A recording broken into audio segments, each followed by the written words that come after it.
दुनिया भर की तरह ग्रेटर मैनचेस्टर के टाउन ओल्डहम में भी ईद उल फितर जोश जज्बे के साथ मनाई गई। मदीना इस्लामिक सेंटर में नमाज ईद का बड़ा इज्तिमा हुआ। बाज़ मसाजिद में नमाज ईद के 4 से 5 इज्तिमात भी हुए। नमाज ईद के बाद मुसलमानों ने गले मिलकर एक दूसरों को ईद की मुबारकबाद दी। इस मौका पर शुरका का कहना था कि ईद खुशियों का त्यौहार है और आज हम भरपूर अंदाज में ईद मना रहे हैं। I myself and on behalf of Medina Masjid, we congratulate everyone who is celebrating Eid today.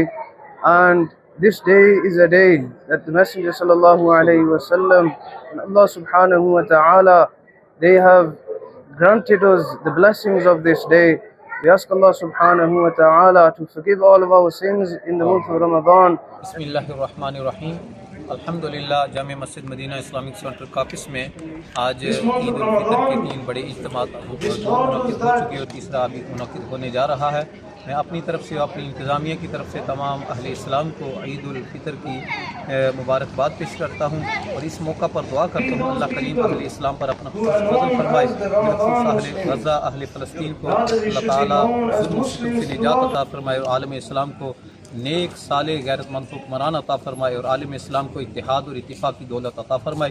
तमाम अहले इस्लाम को दिली ईद मुबारक और दुआ करते हैं कि रब करीम की बारगाह में ये कश्मीर में बसने वाले और दुनिया में जिसने भी बसने वाले मुसलमान हैं, अल्लाह पाक उनकी हिफाजत फरमाए।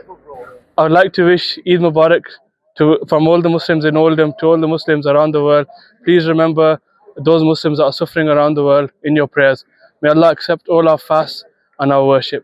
Jazakallah. मकामी अफराद ने अपनी रिहाइश गाहों पर दुआओं का एहतमाम भी किया। मुस्लिम उम्मा और वतन पाकिस्तान की सलामती, खुशहाली, कश्मीर फ़लस्तीन की आज़ादी के लिए दुआएं की गईं। नदीम इरशाद, JK न्यूज़, ओल्डहम।